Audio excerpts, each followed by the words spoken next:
So recently I've kind of gotten into bakeries, and we've got a couple in our neighborhood that I've been exploring, and I mean they're not special or anything, but Japanese bakeries in general tend to be of reasonable quality. So we ended up in a town last night to sleep in that it was not the greatest situation. We ended up sleeping for a few hours, and then a guy came and he didn't tell us to leave, but it sounded like we were just kind of like, we don't want to be in this guy's way. We're in a parking lot of like a stadium or something like that. But it wasn't a big deal, so we ended up having to move.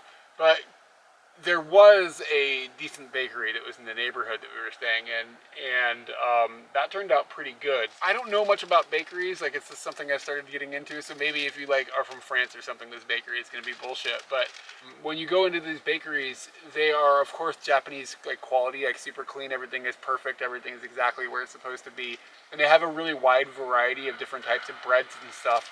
And they have things that are sweets, and they have things that are a little more savory, and they have things that are like hot dogs in a bun.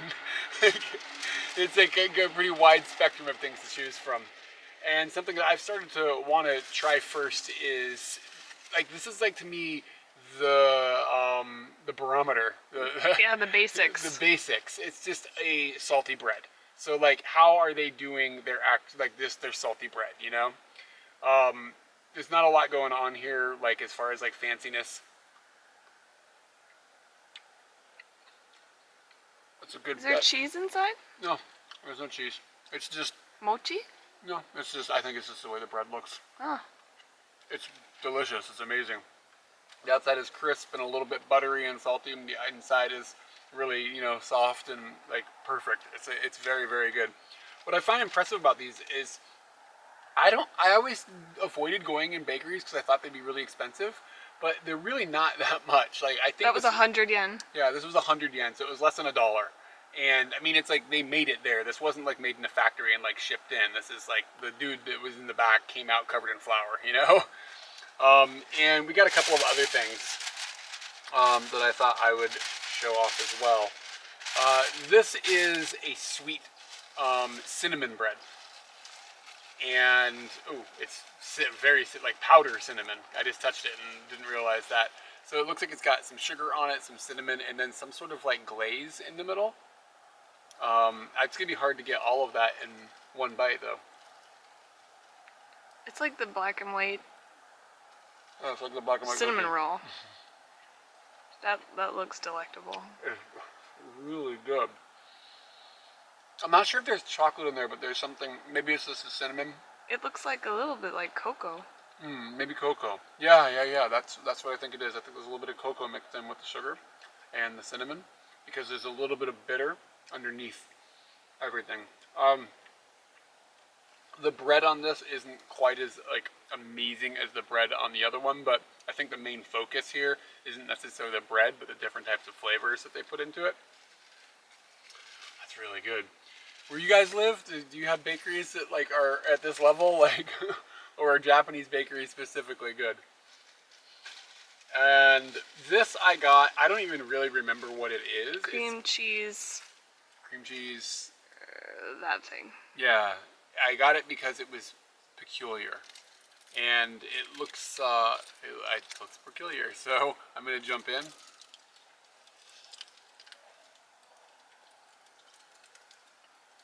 Oh my god, that's really good. I'm not sure what the stuff on top is. Maybe it's pistachio? Yeah, I think it's pistachio. They put a little bit of shaved pistachio up on top. Oh man, that's probably the best one. Do you remember what this one was? Like, even this is pretty extravagant as far as how much it was? Yeah, for a piece of bread. $1.80. $1.80. So that's almost $2, or it's like $1.50. And I'll let you try the last one, because I don't know which one you chose. You had a couple you could have chosen from. Salmon. Sometimes to catch a salmon, we gotta put them in a croissant. Does it have cream cheese or anything like that, or is it just salmon and bread? It looks a little bit of cream cheese. We got the salmon. We got some oats on the outside and seeds and whatnot. I just can't get over how good the presentation of these is. Like, they look perfect. That's a cool thing about baking. Baking is like, you can put it in your own format and then you bake it and it's like frozen in time. We'll have to do some baking someday. We need an oven. That's really good. Is it? Yeah, like they have the ones with meat on them, and I always think, oh my god, it's got meat on it. But I saw this salmon, and this tastes like, how do I say, like, meal is the wrong way to say it. It's like a healthy snack. Is it hearty in any way? Yeah, it kind of feels hearty. Yeah. With all the seeds and like actually having fish. Yeah. Very good. And a benefit of like sleeping in your van instead of having a hotel is where we were at the bakery. It was a nice bakery, but the parking lot wasn't conducive to having a nice little snack. So we got in the car and we drove a little bit, and then we ended up right here. So we can have our picnic here. Doing it in a van, man, this is the way to roll.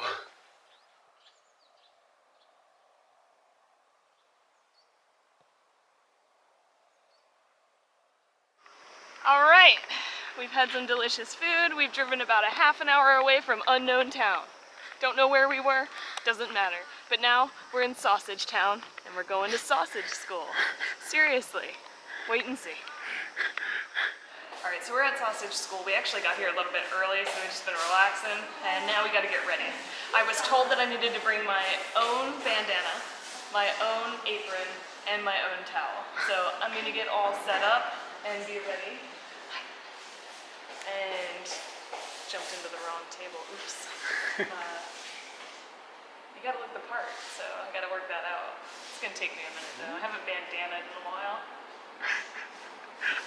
You look great. Thanks. I look like a dog that just finished being at the groomers. No, you'd have to have one of those like a little, like what do they put in their hair? Like a bow or something? Hey, that's not bad. I think I made it too tight. What, you can't breathe? Yeah. What was that? I don't know. Check out this gear we've got. This looks sausage gear. I don't like what's going on in here, dude. What is that? That's the skin. Is it the skin, or yeah, is that what's going on? We're gonna learn. I know nothing of sausages. Yeah, I don't know what that is. I don't think it's the intestine of something, but it could be. It needs to stay wet, which is weird to me.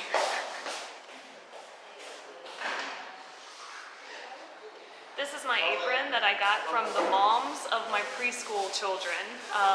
On the last day, they gave me and Kai, my co-teacher, lovely aprons. They had the kids do their handprints, and then they sewed in the names of the kids. And this is the kids' actual handwriting. Like the mom had them write their name in some type of marker that comes off, and it's their actual handwriting. Like I saw them write all year long, and their handwriting is very fresh. So it's really cool that I have that memory of how they were in handwriting infancy. Spices in.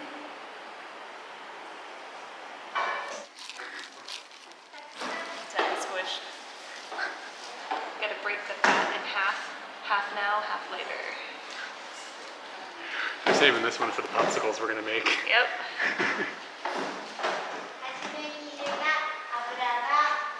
We get lots of shots of you just like Grinding the meat. grinding the meat. Yeah. Have you tried slapping this pig? It's bouncy.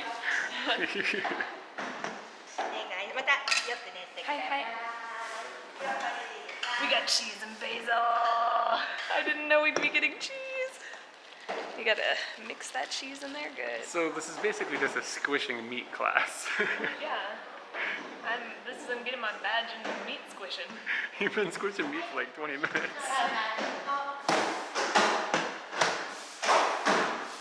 I don't know, am I supposed to be mad at the meat? Did she explain what the purpose of this is other than just fun? Alright, so now you're making a fleshlight. Making a flashlight.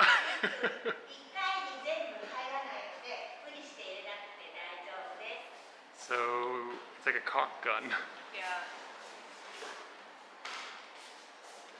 It's kind of cool actually. Yeah, it's really cool.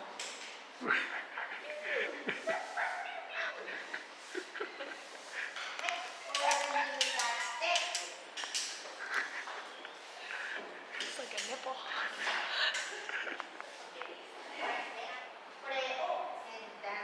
So you gotta find the opening right, Yeah.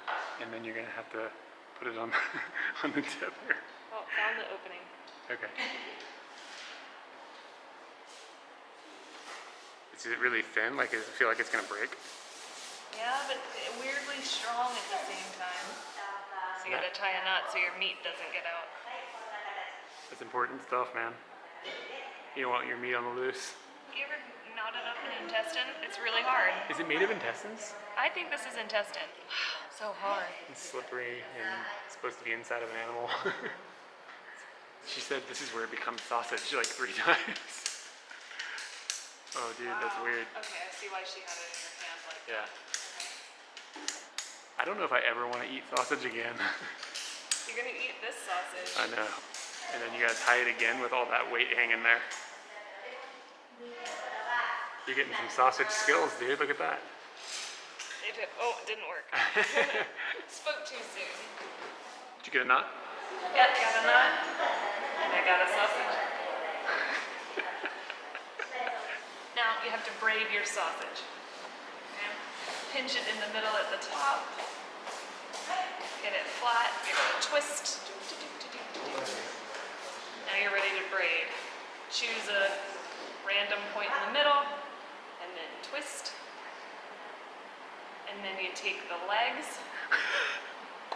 Stick them in. That's funky, man. Yeah, that was weird. You had to go the other way. And you go one more down. Go around there. Give it a pinch and a twirl.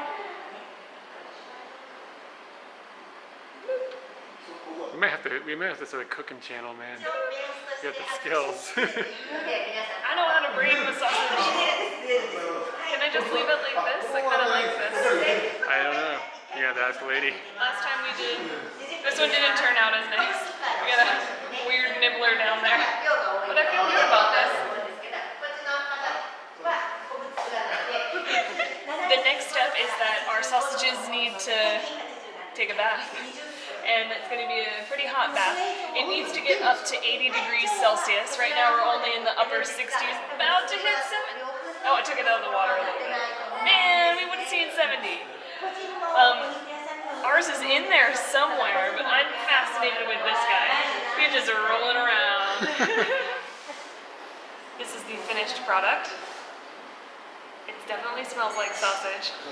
I can smell the basil really strong. That's Yeah, there's some bits.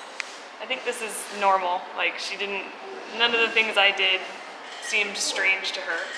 So, I don't know. I'm interested to see what the next step is. at its best, sausage is kind of strange. So Yeah. even You can see the cheese. Now it's time to cut our sausages apart so they can go and live their own lives in the fry pan soon. which one are you most interested to eat?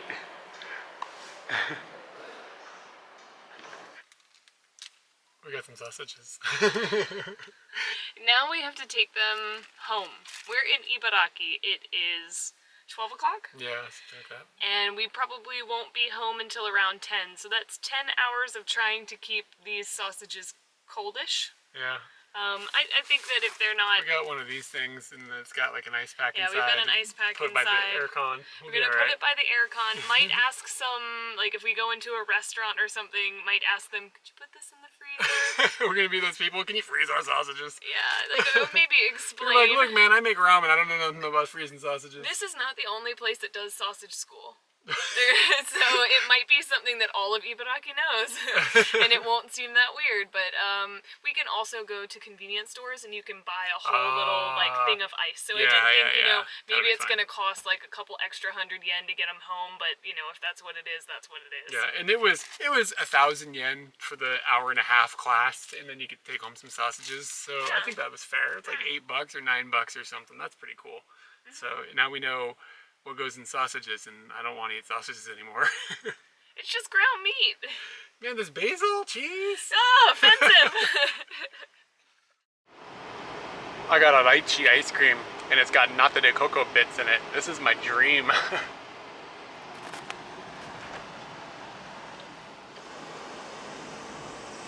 part of this 3-day weekend is Obon. Like, I don't really know how to explain Obon, and I'm not going to pretend like I'm an expert, but from what I know, my friends are going and visiting their ancestors in the graveyards that they're in.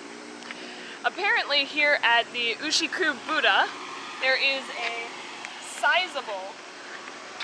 sizable graveyard. I did not expect that, did not know to expect that, and it's Obon. So many people are here to respect their ancestors and to just have that moment with their family. So I'm wondering if this makes this one of the busiest days to come visit this Buddha, or if tour groups say, hey, we're not trying to go there during Obon. I don't know, we'll find out. Talking about this Buddha, it's shockingly big. When we came around the corner and it popped up over the hill, we both were like, whoa, holy crap, look at that. And sitting against this blue sky with a little bit of clouds and stuff, it's incredibly beautiful. I'm stoked because apparently you can go inside. We think this is for harmony. I think I hit it harder than other people.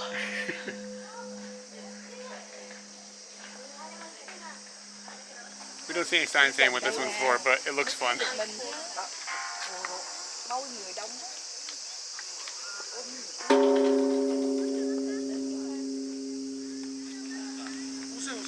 It was. From our understanding, this is the biggest Buddha in the world, and there's an elevator. Thank Buddha, there's an elevator. Because if it was just stairs, you might not be getting a view from the top, but we got tickets, so we're going up. You might not have noticed when we were making the sausage, we had to do that in slippers. Today is the day where you take off your shoes because of important things like sausage and Buddha.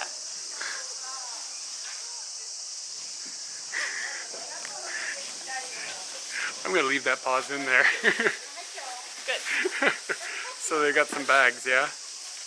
And the reason they're doing this is because too many people are coming here to keep track of all the shoes.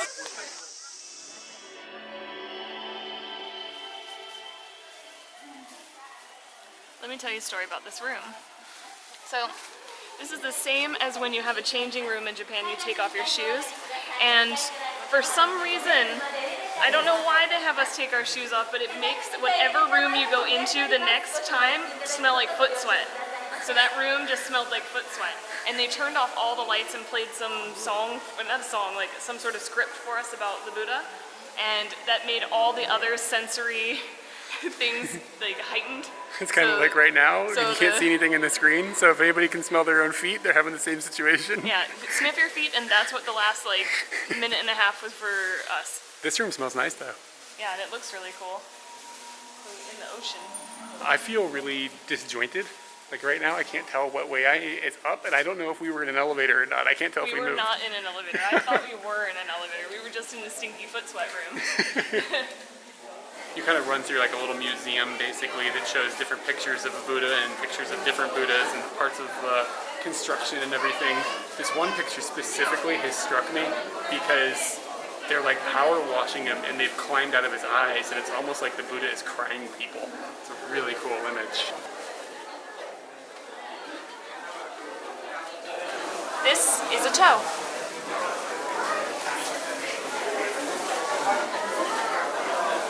I think we figured out where the smell's coming from. I was wrong when I said this was the tallest Buddha in the world. There's actually two that are bigger. One's in Myanmar and another one is in China. How tall is this one? This one's 120 total. He's standing on like a 20-meter base, and then the rest is all him. And we know his toe is like at least more than a kyde. Yeah, it's more than a kyde. And from up here, you have a really cool view where you can even see all the way down into Tokyo, and you can see the sky tree. It says on some days you can see Mount Fuji, but in the summer there's no way, it's just cloudy. But it was really cool to be able to like look out there and see the sky tree. And just, yeah, that's it. We live near that. So yeah, it's a really cool view. It's a bit crowded today, I think, because of the holiday. But not as crowded as I thought. Oh, really? I think it could be a lot worse. I think we waited in line for 20 minutes, maybe, something like that. Yeah, maybe 30. It wasn't too bad. The smell could have been better, but we working at the Foot Locker. I don't know why, but it just occurred to me we were going to have to go down the elevator as well. Yep. And we're going to have to wait for that. Chillax. What they need is a fireman's pole. We're on our way out of the Buddha, and you can see these ladies behind me, and they're preparing for a festival that's going to take place in 2 days, where they're setting up, and it looks like they're painting all these lanterns, the names of people who've given donations and stuff, and then I guess they're going to display them outside, and that would probably be pretty magical to come across this giant Buddha with these lanterns everywhere. And you can also see that they've got some more down here, so they have got a lot of work to do. Not to mention this room, by the way, all these golden Buddhas that I'm assuming goes all the way around the base of the entire structure, which is pretty impressive. The lanterns seem like kind of a temporary donation just for that festival, but we've actually realized that these Buddhas are also donations. Like if you go to a temple that has big tori on the outside, a big gate, and they have names on the sides that say donators, this is how they display the people who are donating to this big Buddha.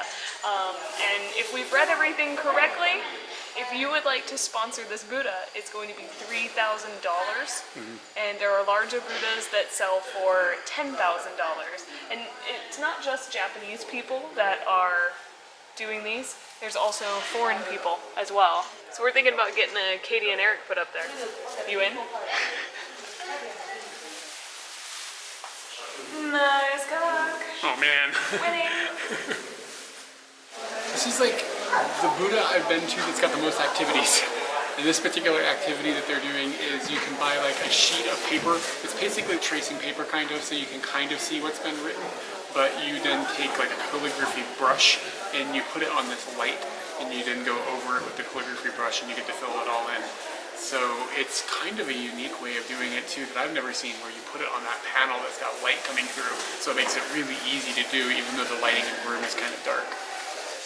I don't know what this style of art is called, but it's easily my favorite Japanese art, because it's something that a lot of people can participate in, and you'll see that they'll have classes and stuff, and they'll be like, okay, we're gonna draw these things, and it seems like everybody gets to use a little bit of originality, and they can write like some saying or some poem sometimes, and then, I don't know, I think you can see a lot of personality in this artwork, even though it's not like high style, high class or whatever. It's almost comical in a lot of ways, but I think that's what I like about it so much. And it's at the same time, it's distinctly Japanese. Eric, which one are you? What do you mean, which one am I? I'm the beetle. You're the beetle? That makes you the watermelon. I'll take it. Yo, that's a chubby bunny. I'm about to make some friends. Wait, can you explain where we are? Oh, yes. This is the Buddha.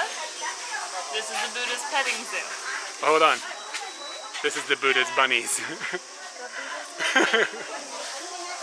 Oh, watch out for the Buddha's bees. Man, things have just gotten great. What's up with your gloves, man? I have a fear. And it's of small animals biting me.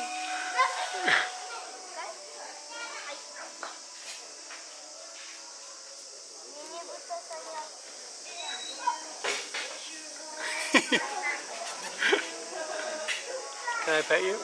Are you okay with that? Uh-oh, we got an intruder. Wow, look at their eyes. Amazing. He's just letting me poke him directly in the nose with a carrot. Are you just poking him?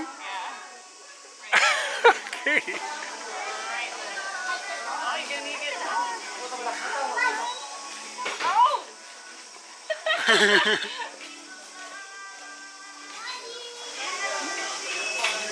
Wow, they just take the whole thing. Yeah, they're aggressive. But the ears are what I want to touch. Wow, they are really aggressive. Katie, what are you afraid of this thing for? I have the food and he knows. Eric, he knows. Katie, he runs on batteries. He can't hurt you. I don't have mittens on my knees.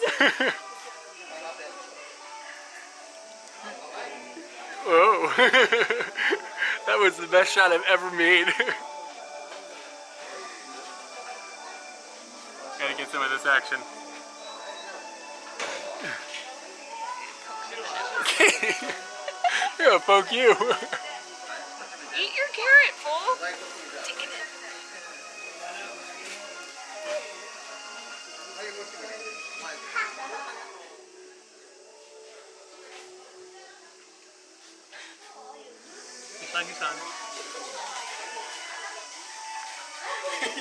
Yeah, he jacked it. It's already that good too. What? Okay, this has a real hypno-toad quality. Alright, you gotta hold on real tight to your carrot. It was so soft, eh?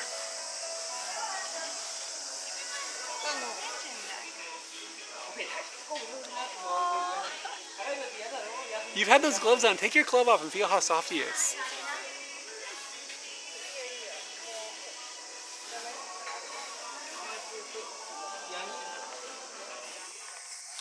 You wanna know the song I have stuck in my head right now? What song do you have stuck in your head? Splish splash, I was taking a bath. Is it because of those fish? Yeah, so this is the best Buddha experience I think I've ever had. We've been all over Asia and seen a lot of Buddha, but this one was really stunning. Yeah. Like just the size of the statue and how grandiose it looks and the setting it's in. Getting to go up inside of it, hitting the bell, that little kid just hit the bell. And then going and seeing Buddha's bunnies and watching out for Buddha's bees. There were no problems with the bees. I'm actually sad we didn't get to do the the calligraphy. Yeah, that would have been good, but we're hungry. Yeah, we had the bakery food this morning at 8 a.m. and it is probably around 3 o'clock now. It's time to find some grub. Yeah. And then they also have these like wonderful gardens as well here that when you leave the Buddha area, you can see all these fish like splashing around in the water, and that's why Katie's got this jam going on. Rub-a-dub, Buddha's in the tub. I don't know. What are you doing? That was bad. A little, yeah. Yeah, we gotta get you some fuel so you can get your rap game up or yeah. whatever. And on the way out, there's a reflection of him saying goodbye.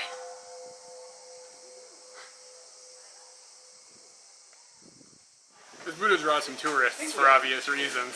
So of course, where there are tourists, there are shops selling omiyage and snacks and things like that. And if there's snacks and omiyage, there's ice cream. And this specific flavor is Ibaraki nashi, which is like a Japanese pear. And that sounded pretty delicious. It's not gonna kill my hunger pains, but it might make my tongue happy. It really tastes like nashi, like flavor. The flavor of nashi is a bit subdued, kind of like how a normal Western pear is a bit subdued. But this is like, it's almost more nashi than if you were to bite into an actual nashi. And nashi is watery when you bite into it, and this kind of feels the same way because, you know, it melts a bit when it goes in your mouth. So it's a pretty good, like, imitation of an actual fruit in ice cream form. So they got all those omiyage shops in there, and one of the omiyage is like a back scratcher that has like the Buddha carved into it. I don't know. But this guy, he works at the shop, and he walks over, he takes the back scratcher and like pulls it open, and he does some back scratching, and he puts it back in there. And I, as a shopper, was like, "That you can't do that. I don't want somebody to pre-back scratch with my new back scratcher." Okay, so our cooler for the sausage is dead. We spent a lot of time at the Buddha. Yeah, we spent a lot of time at the Buddha, and the sausage spent a lot of time in the car. But it was still cool when we got in here. Like, the bag was a little warm, but the sausage was still feeling a little chilly. So I went into a convenience store, and I was just gonna buy ice, and then I looked above the ice, and I found out that they freeze random sodas. Random drinks. So we got some Kalpas here. We got some Kalpas. It's rock solid. It's rock solid, and essentially we won't be throwing away our money. You can drink this later, so win-win for everyone, including the sausage.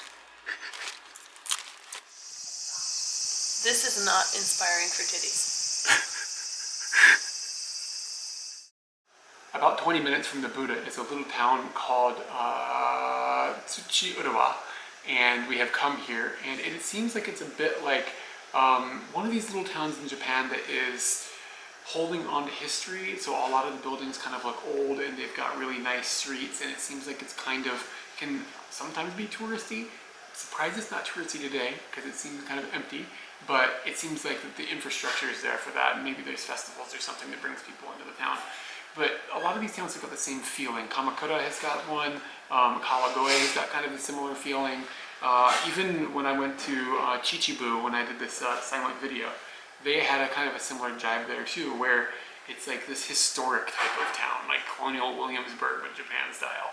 And this particular town is kind of notable for their food because they are famous for renkan, which is a vegetable that they have got a field for next to the train station.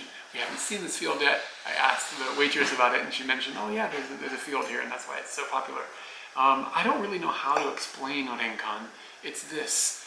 Do you know what it's called in English? Lotus root. It's lotus root in English? Okay. So it's usually white, but the way they've cooked it has changed a little bit. It doesn't have a lot of flavor, but it's almost mostly there for the texture is what I find interesting about it. And I ordered a curry rice, which is oddly called Zeppelin curry rice. And we were looking at this trying to sound out the katakana. I was like, what does that say? And it clicked. I was like, Zeppelin? Why is it called Zeppelin curry rice? And the reason is because in the front of the shop, there is a giant Zeppelin hanging there. And I guess that's the reason this is called Have you found the other Zeppelin? No, is there another? Is there one right behind me? Is that what's going on? No. No, You're is there- about to eat one. Oh, look at that! You're right. It's shaped like a Zeppelin. They made the rice like a. Oh, well, that's really cool. I didn't notice that. Good eye. I was just gonna dig in. And this restaurant is in a old building on that row of like historical looking buildings and stuff. It's a bit strange too because you have to like go in the front and then there's nobody there and you look around like what am I doing, and then you walk down this super long hallway and then you come into the restaurant, and the restaurant that you're in is like a coffee shop cafe or something with these super high ceilings, and it's a really cool looking building. You want to know what's strange about it? What's strange about it? No music. I noticed that. I looked up earlier, I saw speakers and it's quiet. I like it. I'm happy about it. I'm happy about it as well. I mean, I don't have to listen to what's going to be played. It's kind of nice, and it makes the building stand out more. I kind of feel. There's some sort of pop in that silence in a way. Yeah. Let me get down on my Zeppelin jams. Okay. And my Zeppelin jams, this is like, how can I make the word Led Zeppelin like with curry, like a kyde Zeppelin? Red curry Zeppelin. So I'm going to get a renkan, and I'm going to get the butt of a Zeppelin and some curry. I'm gonna throw it all together, and it's like 4:30 or something. So like,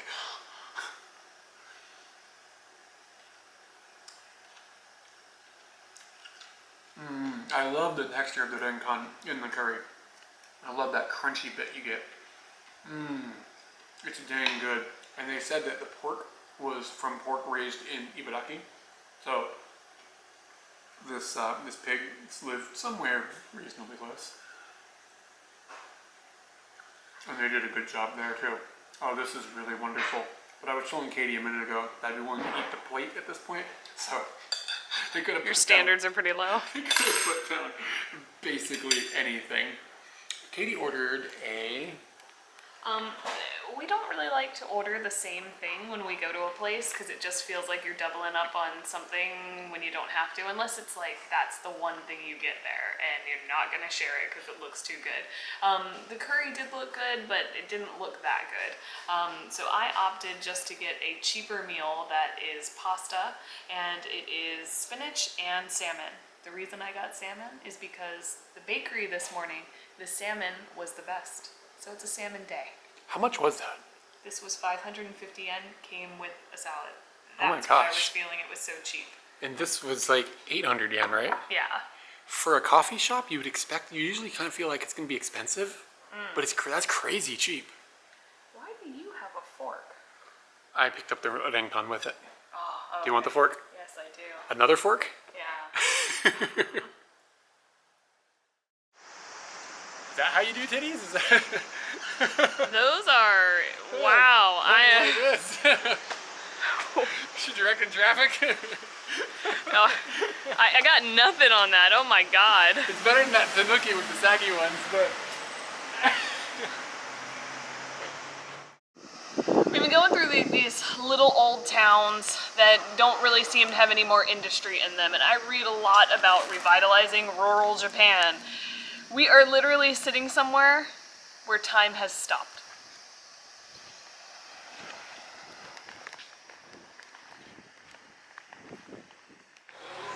I own a Switch.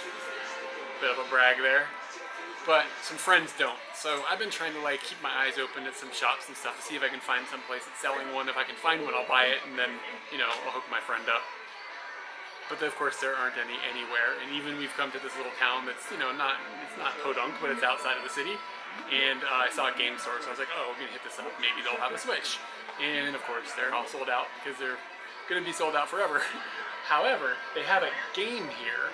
And inside the game, they have switches. So you can win these if you can trick the game. But the game is very difficult. So you basically have to push over those little stand-up things. You can see number 5 where it says get, that one has fallen. So somebody won that prize. So the switches are in number 2 and in number 3. So I want to aim for number 2 and number 3. And you're using this rubber plunger here that is shaped kind of goofily, intentionally to make it hard, of course, to push them over. You can see the shape down there in the corner. Mm-hmm. So I'm not going to win a Switch, but I thought it would be fun to try. And if I do win a Switch, then a friend gets hooked up, or I sell it on eBay for like 4 times the price. And what? All right. So you got 2 buttons. You got to move one that moves this way, and then one that goes in. And I'm assuming I can only press this one once and then this one once or something like that. I think that'll probably be what ends up happening here. Probably up first and then right. That's what's going to happen. All right, so here we go. Gotta get down here like this. Like that. Yeah, I can't go up anymore, so I've already screwed up. But it's so close. I can do it. I know I can do it. It's so close.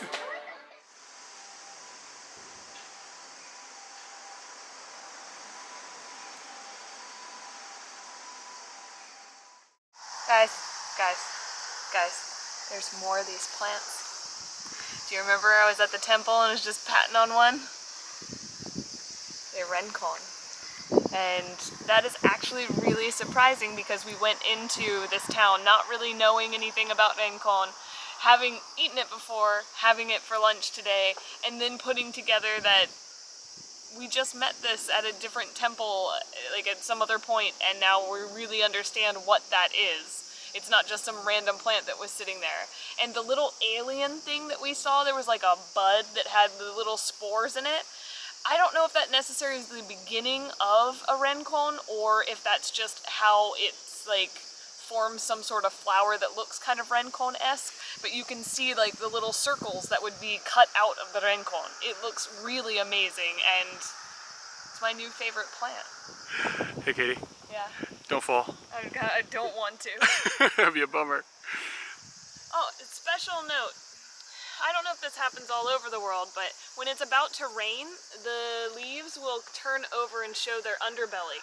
And that's what these rencon plants are doing right now. I don't know why they do that. Something about the humid or the humidity that's coming in or something like that. Is it some way of capturing more water or something, maybe? I don't know. But it happens in Virginia, yeah. And I've seen it happen in Japan. Never seen it happen with my new favorite. But yeah, they're starting to show their bellies, so I think it's going to start raining. That was a close call. It was. I was like, play it cool. Play it cool. We're almost home. The roads in Tokyo can get a little narrow. Katie's a little concerned she may not fit, but I think she'll be alright. This pole is a little bit worrisome. Yeah, no problem. Tons of room. Brat, brat, pew, pew.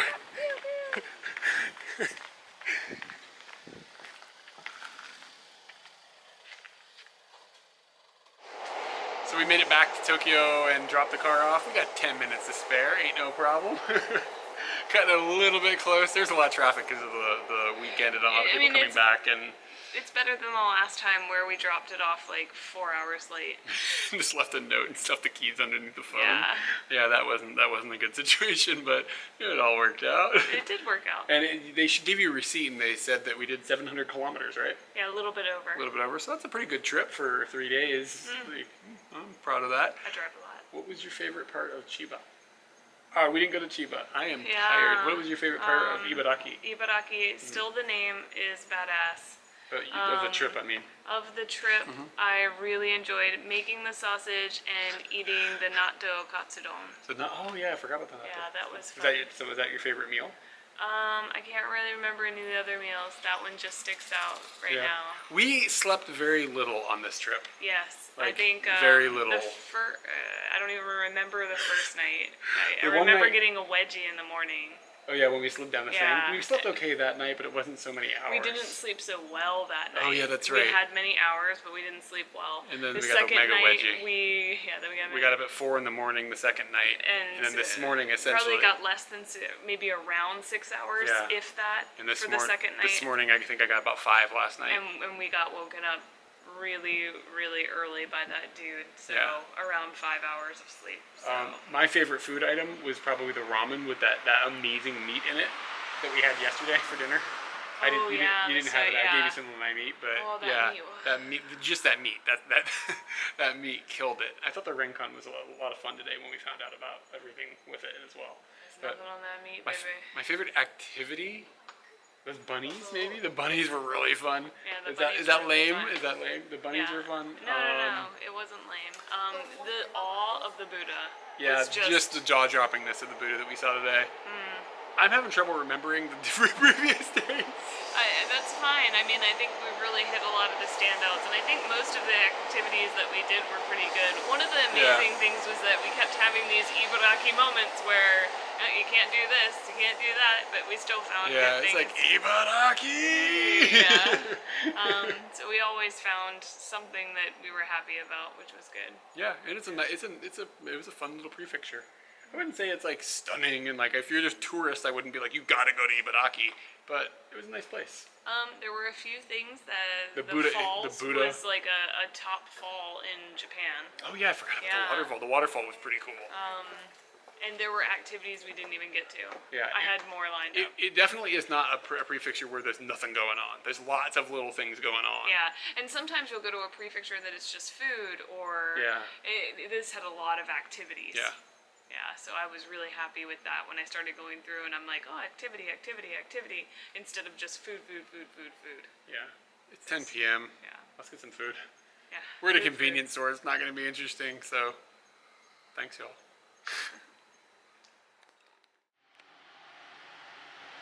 It's the following weekend, and it is sausage time. We put ours in the freezer, like the lady said. They smell really good. Can I just point something out? You're a bit of a sausage sniffer. we got proof of it, man.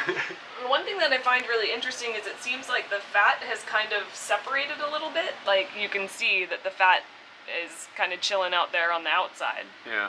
But you know. We did a pretty good job of keeping them cold. Yeah, we did. So I'm not that worried about that part. Did you drink that cow piss yet? No, I haven't. It's still in the fridge. Maybe we'll have that with our lunch. So, the lady said to brown these a little bit. Why am I doing them one by one? Just drop your sausages. Katie, can I point something out? I'm a sausage dropper as well. You're a sausage dropper. Oh, that's a little itty bitty one. Whoa, he almost escaped. Yep, he's on the run. Alright, cool. These little tails are freaking me out a bit, but that's sausages. So we're gonna brown them up, and we're gonna have some pasta, and yeah.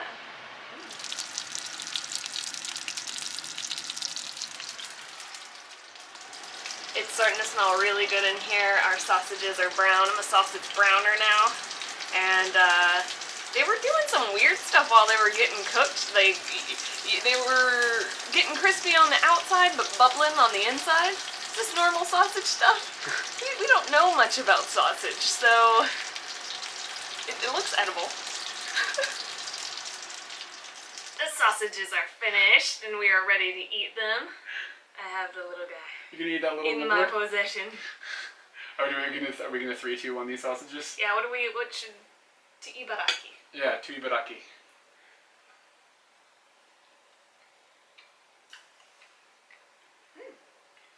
Is that a good sausage? It's a little dry. Little dry. The seasoning I think is quite good. I don't feel like the basil or whatever we put in there. Yeah, it's there definitely. Yeah, Taste it. I didn't really hit cheese on the little guy, so I might hit cheese on another one. Yeah. It doesn't feel like as fatty as... Like sausage from the store. Yeah, Store but sausage. I really like that. I like it feels healthier. There's some cheese. See if you can get up on there. Okay, did you get some? I didn't notice it at all. I'd like to point out right now that Katie is a sausage muncher. My cred's going real low here now. That was fantastic. Could you taste the cheese? Yeah. Just trying to take the cheese out. Yeah. It's a blend. The cheese is like a pocket of it. It exploded. Ooh, Look you're at a winner. that. Are you jealous? That kind of looks like a bazit though that got popped. You know what I mean? That doesn't sound very good. But Ibaraki is over, and you know what? I wanted to add one more thing. You had asked me like what my favorite part was, but I was really sleepy. My favorite part. Pew pew. Just having the van. Yeah. Well, no. Or his That name. name. His The name name. was really good. I told it to some Japanese friends at work, and they were like, they have no idea It's from like what BoJack it. Horseman. Yeah. Anywho. Yeah, but yeah, if you enjoyed that, then there will be more Japan videos that are very similar to this coming. We haven't shot them yet, but We have ideas. we have ideas. And if you want to see those, then subscribing is a really good idea because that helps out us and helps you find more videos. And then hitting the like button helps us. And we also have a bunch of social media that you might be interested in checking out. We have an Instagram page where I'm pretty active. We have a Twitter page where I'm active yet confused because Twitter is confusing. We have a Facebook page as well. And those places we just share more things that are going on, like more up-to-date stuff. This stuff gets a little delayed, the videos, because the editing process and stuff. But if you want to see what's going on with me right now, Instagram is the place to be. And videos Sometimes like her as well. What? You're in it too. And videos like this are funded by Patreon. We Yep. could not be doing this without Patreon. There would be no sausages without Patreon. There would be no sausage munching going on if there was. You're also a sausage muncher. Look at you munching away right there. Getting down. So thank you to everybody at Patreon, and if you want to contribute to this funness, jump in.